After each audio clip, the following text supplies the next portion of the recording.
Am I actually recommending NZXT components for a budget gaming PC and not just for the high-end? Well, what we have here today is the NZXT H3 Flow, a case which just came out and can be bought for just 70 bucks, even slightly cheaper. It goes on discount. And it looks very nice, but the thing is, it has all the qualities to make up for even a high-end gaming PC. But it's very cheap, very compact, and I love it. So I decided to make a mid-range build with it, with what at the moment I deem to be the best components around. Now the build, of course, is gonna be AM5 because, let's face it, it has still a slightly better value for money for gaming as of right now. But I went with a less popular motherboard, the B850M Steel Legends Wi-Fi. So this is a white motherboard to match the theme of the build, and I also went with ASRock because I also got an ASRock GPU, an RX 9070 Steel Legend. Since the case is white, they're all gonna match. I then went for a Ryzen 7 9700X because if properly tuned and unless you're pushing competitive gaming at extremely high frame rate, this is gonna be able to handle plenty fine a 9070 and even a future upgrade, no problem.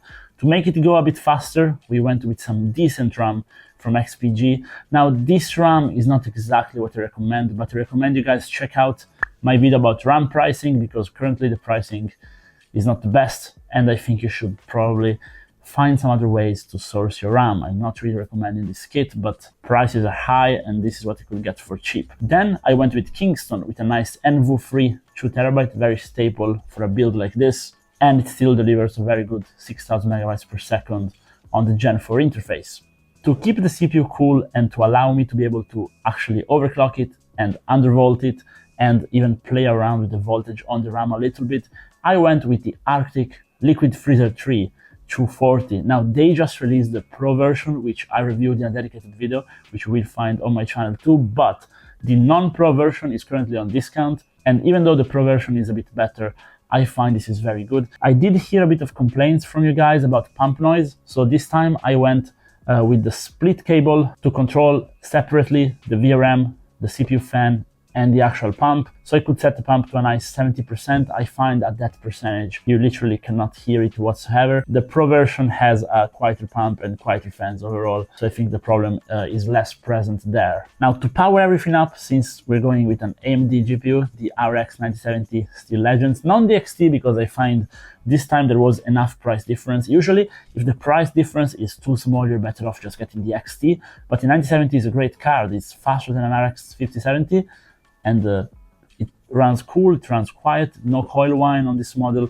It's very good. I actually reviewed the Steel Legend on the channel, but the only problem is it draws quite a bit of power. So we went with this Thermaltake 850 watts PSU. It's nothing special, but it is ATX 3.1 compatible, which we're not using today, and it has white cables, which is something I cared about because this case, it's fully meshed, so you can see literally everything that's inside, cables included, because the power supply is actually mounted reversed with the fan up top, and you can actually see the cables through the mesh on the PSU shroud, as well as from every side of it. So if you were to put a black power supply, I think you would see it, which some of you may like, but I prefer to see all white in this case. And to make it even prettier, I actually wanted to try out these fans from Geometric Future. Now, Geometric Future is another brand which I've been keeping my eyes on for quite a while, and they just released these fans, the 2503 14W, and they are ring fans, which, like most Geometric Future products, come in at a very good price, and they actually perform very well cooling-wise. They're very quiet, and also they glow through the very nice mesh on the front of the case. Now, the only issue I have with these fans is that they come with a single adapter for the RGB they have. So in case you use just two, the third fan is basically unusable separately. You can use it, but with no RGB.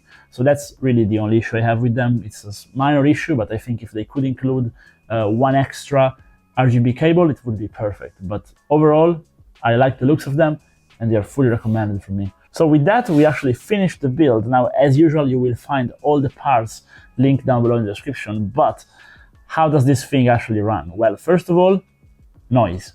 Noise I don't measure because I don't have the equipment to professionally measure it, so I go by ear. And I can tell you this thing is extremely quiet even while under load. And even though it's fully mesh, if you actually have the glass panel on, you cannot hear it in idle. And even under load, it's really not annoying at all. It's moderately audible, but nothing crazy.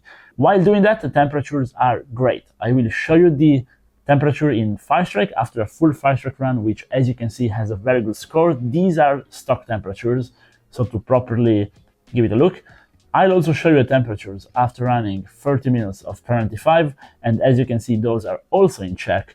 The thing is, if we go ahead and undervolt it and overclock it like I show in my videos, we get 30% free performance by doing CPU and GPU and RAM, but we also get a reduction in temperature. So we actually get 5 degrees less combined because we are undervolting and overclocking, so we're not going fully for efficiency. 5 degrees less compared to what you're seeing. And we also get our FPS a bit higher. Now let's take a look at the actual gaming performance.